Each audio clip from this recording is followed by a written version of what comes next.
Senador David Barguil, gracias por atendernos. Muy buenos días. Buenos días, Julio. Un saludo para usted, para todo el equipo de trabajo de la W y para los oyentes. Así como Juan Pablo se sueña con la Oficina de Gestión de Riesgos, yo me preguntaba, ¿será que el senador Barguil se sueña con sucursales de bancos?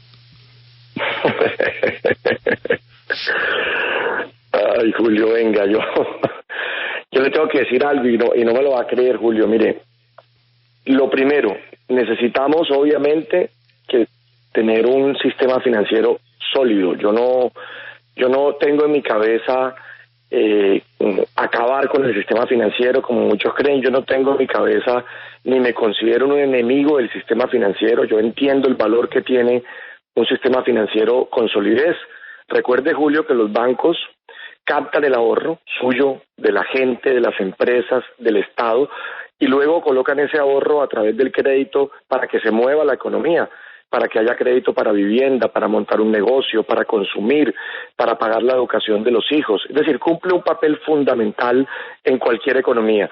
Yo lo que he encontrado, Julio, y desde mis estudios en la universidad, yo soy profesional en finanzas, y luego cuando estuve afuera, es que hay unos abusos protuberantes y que muchas veces ese poder del sector financiero es tan grande, Julio, influye de tal manera que logra que el Estado se haga el sordo, el ciego, y no vea esos abusos, y eso va aumentando y aumentando, y siento que eso es lo que ha pasado en nuestro país. Y por eso tantas denuncias y por eso tantas leyes. Senador, vamos a una pregunta concreta. En tiempos de coronavirus, pues obviamente los gobiernos buscan alivios, y no solamente en Colombia, en el mundo, pues los alivios están en los bancos. Y entonces se producen unos beneficios a los bancos, se toman unas decisiones desde el Banco Central, y estos se deben observar transmitidos a la gente en créditos, en apoyos a la pequeña, a la mediana industria, en alivios a las deudas, pero sobre todo al tema de los intereses. La pregunta concreta es, ¿los beneficios que están recibiendo los bancos de parte del gobierno se ven traducidos en las mismas proporciones en los usuarios?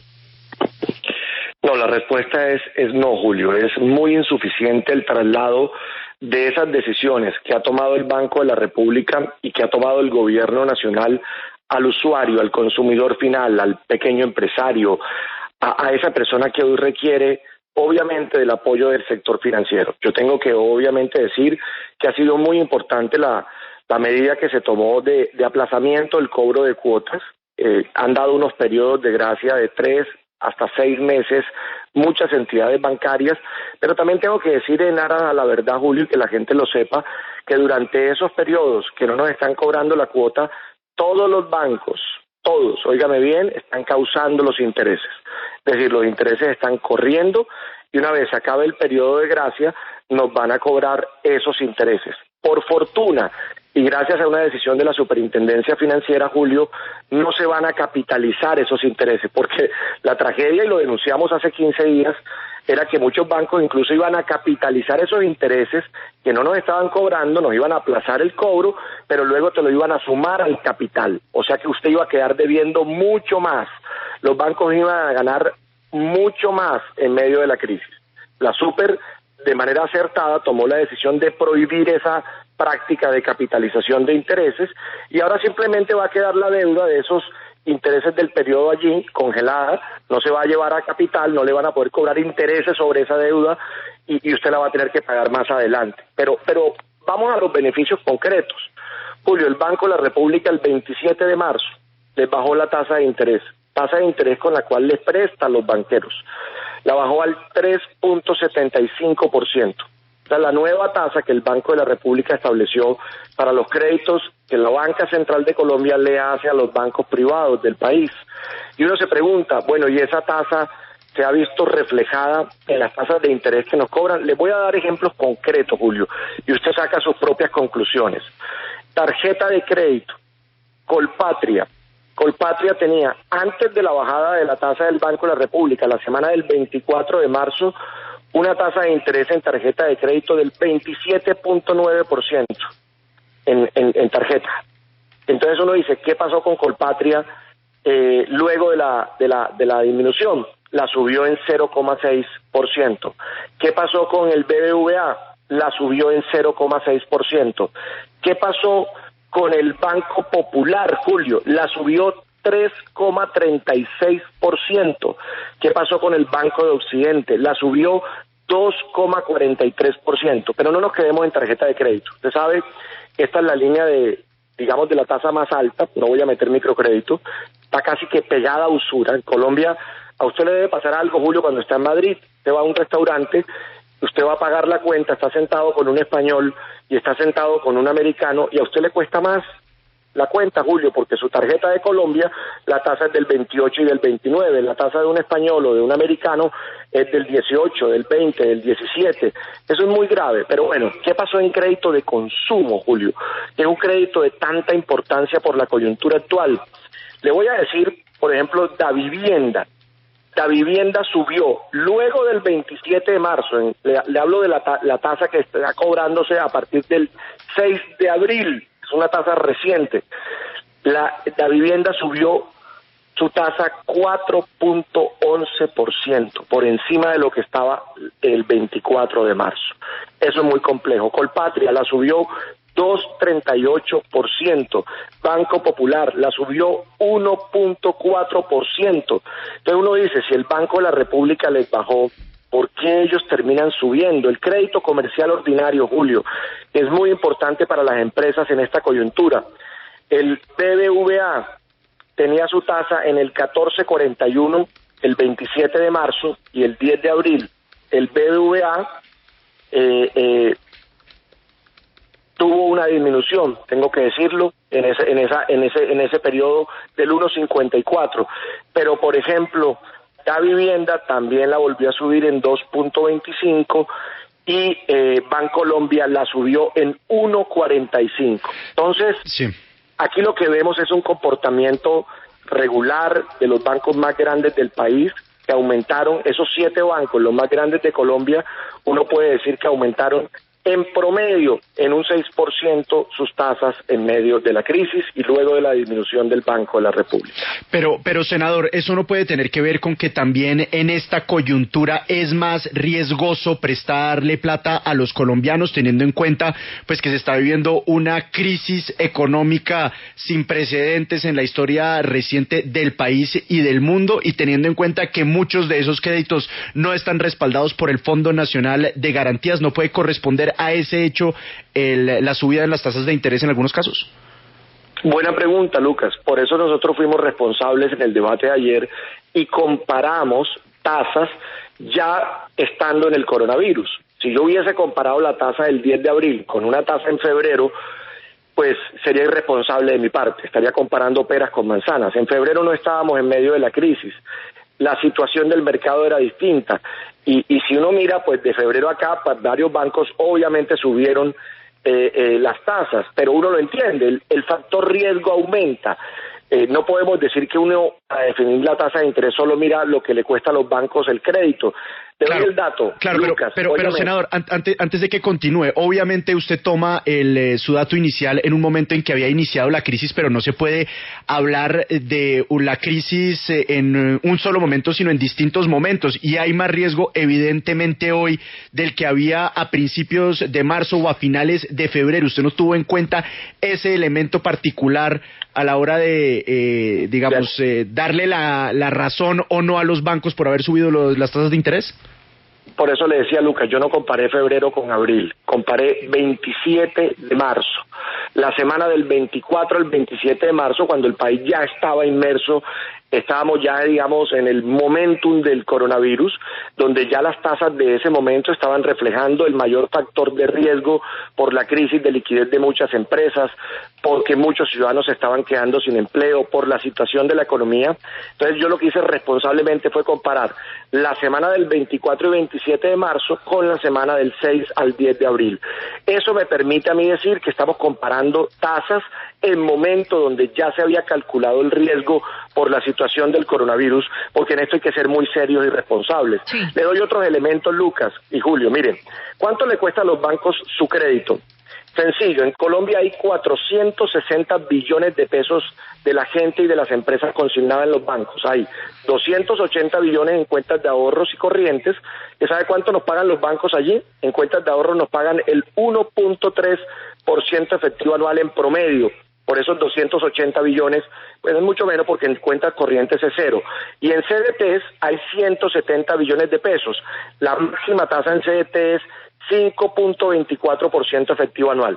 Y además, la tasa con la que el Banco de la República les presta a ellos es del 3.75. Si uno dice que hay 480 billones de pesos de la gente, y de esos 460, billones de la gente, nos pagan tasas del 1 y del 5, y el banco les presta el 3, cuando uno ve acá que hay créditos comerciales a tasas del 14, del 13, cuando hay créditos de consumo a tasas del 18, del 19, cuando hay tarjeta de crédito al 28 y que esas tasas no bajan, luego la disminución del Banco de la República, uno dice, hombre, por favor. Claro, por eso mismo, senador, quiero preguntarle, ¿qué dice la superfinanciera?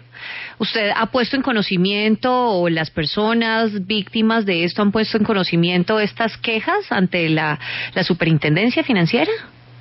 Por supuesto, pero recordemos que Colombia no tiene un mercado regulado de tarifas. En Colombia obviamente estamos en un libre mercado, aquí lo que hay es una tasa máxima que es la de usura y como le decía, ellos casi que están pegados al techo de la usura en tarjeta de crédito. Aquí lo que hay que revisar y emular es lo que hizo Chile. Ustedes lo vieron la semana anterior. En Chile hubo un gran acuerdo nacional entre la banca chilena y el gobierno de ese país para lograr una disminución sustancial de las tasas de interés en ese país. Además, el gobierno nacional, el gobierno del presidente Duque tomó una decisión muy importante que hay que valorar. Subió las garantías al 90%. Las garantías hoy que entrega el Fondo Nacional de Garantías están entre el 80 y el 90%. ¿Eso qué significa para decirlo en español? Que es el Estado colombiano, Lucas, para responder también a su pregunta del riesgo, quien hoy está asumiendo el 90% de las garantías. Obviamente eso acaba de comenzar, eso no se tiene por qué haber visto reflejado en estas tasas que ya mencioné.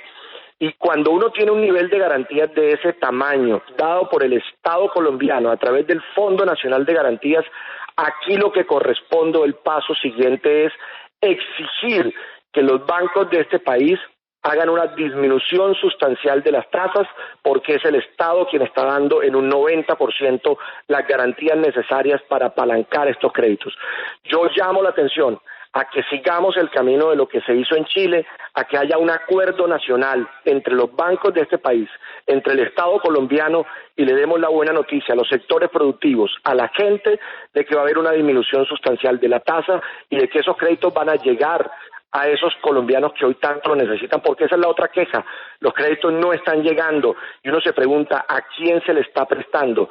Probablemente le estemos prestando a empresas que no lo necesiten o que tienen la suficiente liquidez o que tienen cómo resistir mucho más que pequeños y medianos que necesitan del apoyo del Estado, porque es en pequeños y medianos donde está, según cifras oficiales, el 80% del empleo formal en Colombia. Mire, yo estoy lleno de llamadas telefónicas y de correos a esta hora por el dedo en la llaga que usted ha puesto. Voy a atender una sola llamada. Este es un empresario de un restaurante en Bogotá muy conocido, un restaurante italiano. Él se llama André Tarditi. Don André, buenos días. Buenos días, Julio. ¿Cómo está? ¿Usted le puede contar al senador y a la audiencia qué ha pasado con el crédito que usted ha pedido a su banco? A ver, he pedido el crédito a dos bancos diferentes, dos bancos en los que tengo las cuentas corrientes.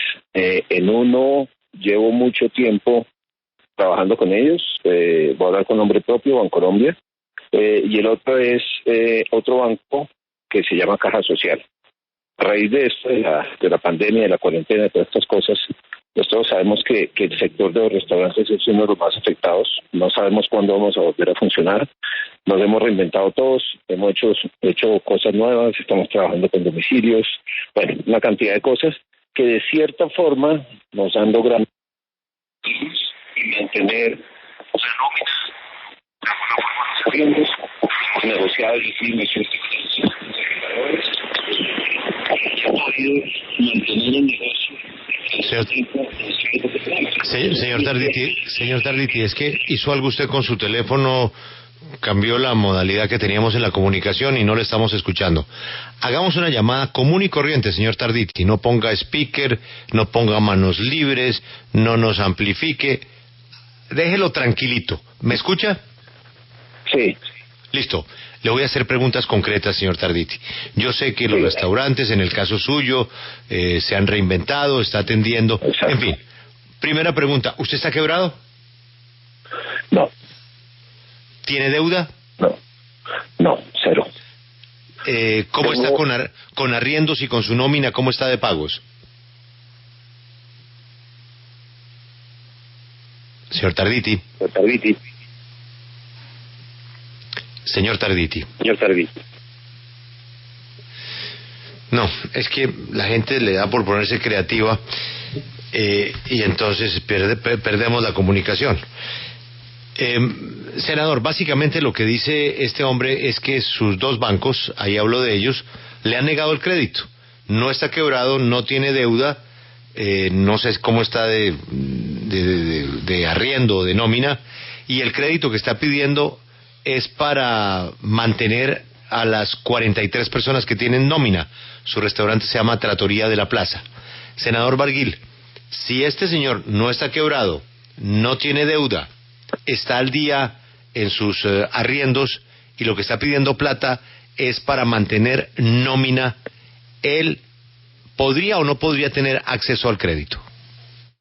Pues Julio, esa es la gran pregunta en medio de esta coyuntura. Yo le quiero ser muy honesto. Hay unos sectores que obviamente sus niveles de riesgo están pues muy elevados, restaurantes, hoteles, aerolíneas, todo lo que tiene que ver con turismo, que pues fue el primer sector afectado en medio del coronavirus y el que más se va a demorar en restablecer sus actividades y por supuesto en restablecer su caja. ¿Eso qué significa, Julio? Que ese es un sector que debe estar hoy con alarmas encendidas en el sector financiero para crédito. Pero ahí es donde hay que valorar que el gobierno haya subido al 90% las garantías para que el crédito fluya y sea el Estado quien salga a ayudar a responder por ello. Por eso no hay razón para que no fluya ese crédito para los ciudadanos que lo necesitan, Julio. Yo le tengo un caso peor, si me deja contárselo, también de alguien del mismo sector, un antioqueño en Cocorná con un pequeño hotel, tenía un crédito preaprobado de 600 millones, Julio, le habían girado 150, fue al banco a pedir los 450 restantes, le dieron la buena noticia de que le harían el crédito con la línea Bancoldex, que era una menor tasa y con condiciones de periodos de gracia. El señor se emocionó, presentó los papeles, firmó, y cuando dijo, bueno, listo, mi plata, le dijeron no, Bancoldex nos giró los 150 millones que usted nos debía, ya no nos debe a nosotros la plata con nuestra fuente de financiación, sino vía Bancoldex, muchas gracias, que esté muy bien, y no le dieron un peso nuevo, sino que lo que hicieron fue sustituirse la cartera que el señor les debía ahora con la plata de Bancoldex. Entonces, esa es la gran pregunta que aquí estamos haciendo. ¿Para dónde se está yendo el nuevo crédito? ¿Para sustituir carteras? ¿Para refinanciar los créditos viejos? ¿Para prestarle a los de pronto grandes clientes que tienen los mejores estados financieros y que no requieren del apoyo en la crisis? Yo entiendo que los bancos tienen que ser responsables porque la plata que están prestando no es de ellos, es de la gente. Y aquí no se puede tampoco feriar el dinero de los ahorradores, pero también uno dice y entiende que con garantías del 90% debe fluir ese crédito, sobre todo a pequeños y medianos que son los que más empleo generan, y algo está sucediendo allí, Julio, porque no está fluyendo el crédito de manera adecuada para que esos sectores productivos no se nos quiebren. Julio, si se quiebran las empresas, si la gente no tiene cómo pagar la cuota de la tarjeta, en unos meses lo que vamos a tener es un problema para el sector financiero. Así que aquí todos tenemos que nadar hacia el mismo lado, hacia la misma orilla, y el sector financiero debe ser el más interesado en ayudarle hoy a sus clientes, porque si no el problema lo van a tener ellos en muy poco tiempo. Senador, usted dice pues que el mercado no está regulado en ese sentido y que el único punto de referencia que hay es la tasa de usura. ¿Usted no cree que tal vez bajando esa tasa se podría llegar a un efecto deseado en relación con las tasas de interés? Mire, yo creo dos cosas, Lucas. Yo soy un hombre que cree en el mercado. Obviamente, lo que yo he denunciado muchas veces es que en Colombia no opera el mercado, sino los intereses de unos poderosos con la complicidad del Estado para hacer lo que se les da la gana, y por eso en este país hay tanta desigualdad y muchas veces la riqueza que producimos se queda en los bolsillos de unos pocos. Lo que yo he dicho es, si queremos cambiar el techo de la usura, el problema es que hoy la usura corresponde al promedio de las tasas que se cobran en el mercado, Lucas. Entonces tendríamos, a través de un decreto con fuerza de ley que expidiera el gobierno, que cambie la forma de establecer la usura, y de esa manera, con un decreto, bajar el techo de la usura, pero yo más que eso, porque mire, si usted saca en un decreto la tasa de interés, yo no sería amigo de eso, porque el banco lo que simplemente hace es que no presta. Si la tasa de interés no es la que el banco siente que es la que debe utilizar para prestar los recursos, pues simplemente va y no presta. No, aquí lo que tiene que haber es un acuerdo nacional. Y yo aprovecho esta llamada y aprovecho esta entrevista de la W para que los banqueros, para que el gobierno nacional, para que el Ministerio de Hacienda, para que la Superintendencia Financiera entiendan que hay que promover ya una reunión de los presidentes y dueños de los bancos con el gobierno de este país, y de esa reunión salga un anuncio de que hay un compromiso de todas estas entidades de establecer unas tasas muy por debajo de las que hoy tienen, ojalá tasas del 3, del 4, del 5, y que haya un compromiso claro por sectores y nichos de crédito de unos volúmenes que van a ser prestados al señor de la tratoría, al pequeño empresario de Magangué, al microempresario de Pitalito Huila, a todos los sectores para que este crédito llegue a todos. Miren lo que pasó, por ejemplo, con Finagro. Ustedes vieron la denuncia del fin de semana. Finagro a la fecha ha colocado más del 95% del crédito a los grandes empresarios, a 45 grandes empresas que muy probablemente no lo necesiten, y a pequeños y medianos no llega ni siquiera al 8% de la colocación del crédito en la actualidad, y esa línea Finagro que se hace a través de los bancos. Y uno pregunta, bueno, ¿y qué pasó? Pues que dejaron solo al Banco Agrario. Es el único que está haciendo el crédito pequeño en el país, y entonces los bancos privados, no, ese crédito no le importa, no le interesa, no se mete en eso, porque esos son créditos de 10 millones, de 15 millones, de 20 millones, y ese no es el negocio de ellos. ¡Por Dios! Y también uno se pregunta aquí, ¿dónde está el Estado para obligarlos? Para decirles, no señor, usted no solo puede estar en los grandes negocios y comprando test, usted tiene que estar aquí también en el pequeño crédito, en el crédito agropecuario que el país requiere. Vamos a sentar a los banqueros de este país a promover un gran acuerdo nacional de reducción de tasas y de liquidez para que fluya el crédito en Colombia, y vamos a revisar si podemos, con un cambio de decreto, mover la tasa de usura hacia abajo para que haya un techo menor al que hoy tenemos, que nos tiene pagando las tasas de interés de la tarjeta de crédito más altas, creo yo, pues del continente por lo menos. Senador Barguil, muchas gracias por atendernos. Ese tema de Finagro es delicadísimo y fue denuncia W. Haremos seguimiento a la posibilidad de ese gran acuerdo nacional con los bancos para que los más necesitados tengan acceso a los créditos, como el caso de su hotel en Cocornao, como el caso de este restaurante en la Plaza de Mercado del 7 de agosto. Ha sido usted muy amable, senador. Gracias, Julio. Un abrazo para todos. Lucas, ahora usted tiene la palabra. ¿Qué dicen las autoridades de control de los bancos y qué dicen los bancos? Sí, señor, vamos a ver, porque como bien lo dice el senador Barguil, eso no está regulado. Por eso lo que está haciendo es un llamado a un gran acuerdo entre los banqueros y el gobierno para bajar las tasas de interés, pero obviamente eso tiene un tema técnico detrás bien complicado. Pero hablando de Finagro, Julio, pues usted recordará que hoy, tenaz, ¿no? Pero hoy el sector del agro está en cabeza del Partido Conservador. Así que ahí también cabe una responsabilidad política, porque el ministro es conservador y el sector se le entregó al Partido Conservador como parte de ese gran acuerdo político para crear una coalición de gobierno. Entonces ahí también ellos tienen la capacidad de exigir transparencia. Por eso mismo pregunté el tema de la superintendencia financiera, si no puede intervenir en estos casos, Julio. No, porque si está permitido. Es que no está regulado, entonces no pues está regulado, está permitido. El costo del crédito sube por costo de fondeo interbancario. ¿Quién lo controla? ¿Quién lo controla? A propósito de bancos, ¿vieron lo que pasó en El Salvador con la filial colombiana? Creo que es, ¿cuál es la que hay en El Salvador? De uno de los bancos nuestros que creo que es Bancolombia.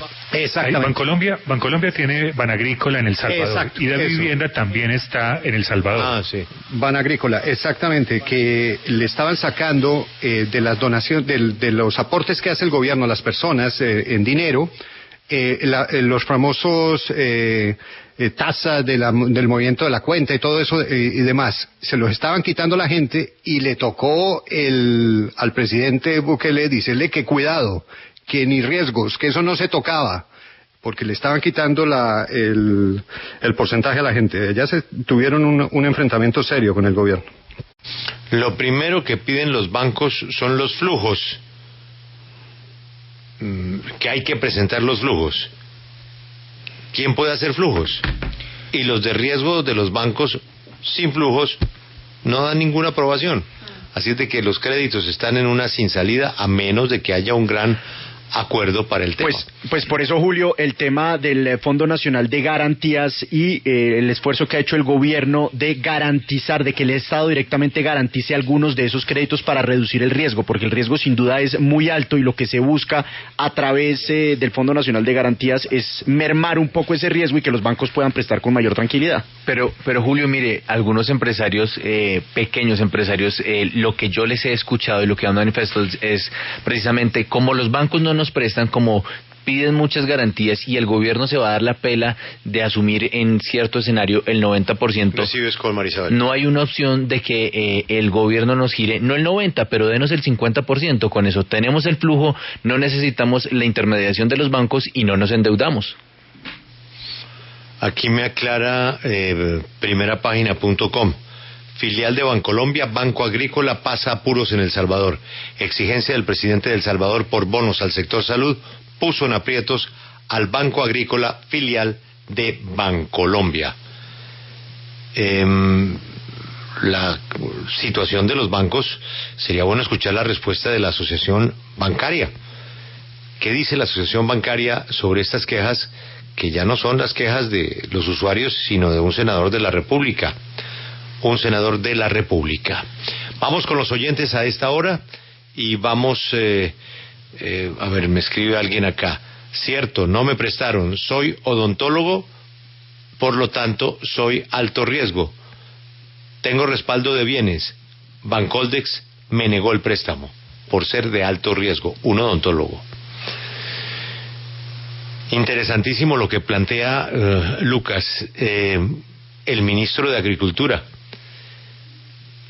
En los partidos hay muchas vertientes, Lucas. Este ministro Rodolfo Sea, además de ser conservador, ¿tiene relación política con David Barguil? Sí, digamos, ellos los dos cordobeses, los dos muy cercanos y digamos, los dos que pusieron su nombre, su firma detrás del nombre de Rodolfo Sea en los corrillos políticos del Congreso, se dice, fueron el senador Barguil y el senador Efraín Cepeda. Obviamente, pues uno no le puede achacar la culpa de lo que está pasando al ministro Rodolfo Sea, habrá que investigar qué hay detrás de eso, pero ellos sin duda sí tienen la capacidad de exigirle y de hablarle al oído al ministro Sea para pedirle que ponga cartas en el asunto y que esto llegue hasta sus últimas consecuencias. Pero Lucas, lo que hay que entender es que los bancos son el sector más controlado por el Estado. La Superintendencia Bancaria de Colombia es una de las más exigentes que hay en el continente. Tiene fama de eso. Por consiguiente, las críticas que se hagan, así haya un mercado libre de oferta y demanda, pues es la superintendencia bancaria, porque si el gobierno está dándole recursos a la banca, porque cree que es el mejor vehículo para llegarle a la gente, por la seriedad con que manejan los recursos, porque los bancos no pueden entregar la plata al que le parezca. Tienen que cumplir con unos requisitos, y esos requisitos se los impone la superintendencia bancaria, y si no los cumplen, los sancionan. Por consiguiente, el debate que plantea el senador Barguil, pues tiene que hacerse con la autoridad del Estado, que es la superintendencia financiera. Y los bancos pues no pueden prestar plata a la topa tolondra, tienen que cumplir con unos requisitos y naturalmente los clientes se quejan de que el banco no los atienda con la velocidad que uno desea. Alberto, pero no pueden estar equivocados tantos oyentes que nos llaman, que nos escriben, y un senador de la República. O sea, algo tiene que estar también pasando en los bancos para que se produzca esta cascada de quejas, no en el pasado, en tiempo de coronavirus. Por eso entonces las quejas son muchísimas. Que la superintendencia. La superintendencia tiene que decir quién tiene la razón. No, pero además el doctor Casas tiene razón en un tema, es que no se puede hablar simplemente de créditos. Hay créditos que tienen menos problema porque tienen el respaldo del Fondo Nacional de Garantías. Esos se desembolsan más fácilmente, pero hay otras líneas de crédito que no tienen ese respaldo del Fondo de Garantías y que por consecuencia los bancos incurren en el riesgo. Y las tasas de interés. Todo eso está divinamente. Puede bajar las tasas de interés a sombrerazos bajando el tope de usura por una resolución de la superfinanciera. Todo eso está divinamente, pero es tan básico como la primera pregunta. ¿Los beneficios que el gobierno le está dando a los bancos se están traduciendo en los usuarios? Según el senador, no. Y según pero pongamos el ejemplo que puso el senador, el ejemplo del senador del hotel. Era un cliente que tenía una deuda. Le llega al banco plata del gobierno y el señor tenía una deuda. ¿Cómo hace para acrecentarla? El gobierno le garantiza el nuevo préstamo y el viejo, ¿en qué queda? La superintendencia obliga a eso. ¿Y las tasas de interés en las tarjetas, Alberto, no van a bajar? No van a bajar. Ah, perfecto. Entonces, listo. Todos los beneficios se quedan en el banco y en los usuarios no. Porque que siempre habrá una respuesta. Pues sí. Bueno, por eso tiene que ser el superintendente. Entonces, ese cuento de que los bancos hace 20 años Colombia les ayudó y que hoy queremos que nos ayuden los bancos, no se puede por una cantidad infinita de razones. Eso no es cierto. No. El Estado le ayudó a los bancos oficiales, a los bancos públicos. Entonces es muy fácil hablar contra los bancos, eso yo lo entiendo, es facilísimo. A uno siempre le gusta que lo traten mejor, pero es que los bancos están sometidos al control de la superintendencia, que es muy estricto. Alberto, pero Chile, ¿por qué sí pudo? Chile es un país con una economía parecida a la de nosotros, que se maneja bajo unos parámetros similares, y sí lograron esas rebajas. Pues porque el Estado... no se puede? Porque el gobierno resolvió utilizar ese mecanismo. Alberto, es que hay que comparar los otros países, como dice Félix. Me da mucha pena, Alberto. Un oyente, mientras que estaba hablando Barguil, en Estados Unidos, estaba haciendo un crédito para bajar su tarjeta. Lo hizo online, ya se lo aprobaron. Me mandó la copia, $15,000. Esta semana aparece el dinero en su cuenta. ¿Qué le pidieron? Su número de seguro social. Tasa de interés, 4.3%. Entonces, Alberto, sí, defender ahorita que los bancos están poniendo la camiseta de la crisis, pues es un poquito difícil con ese ejemplo. No, yo no voy a defender los bancos. Yo no estoy defendiendo los bancos. Mire, otro caso, le están pidiendo un mínimo de ventas para poder asignar un cupo, son 167 millones de pesos. Señor del restaurante, no está quebrado y no fue posible conseguir. Le repito, mientras que pasó la entrevista, un oyente en tiempo real hizo la vuelta de un crédito para su tarjeta de crédito. Lo hizo por internet, no le tocó toda la vuelta esa burocrática del teléfono y de los bancos. Ya lo tiene aprobado, $15,000. $15,000. ¿Qué le pidieron? Su número de seguro social, tasa de interés anual 4.3%. 4.3%. Haga ese ejercicio alguien en Colombia y yo con mucho gusto me paso al otro lado. Ya regresamos, esta es la W.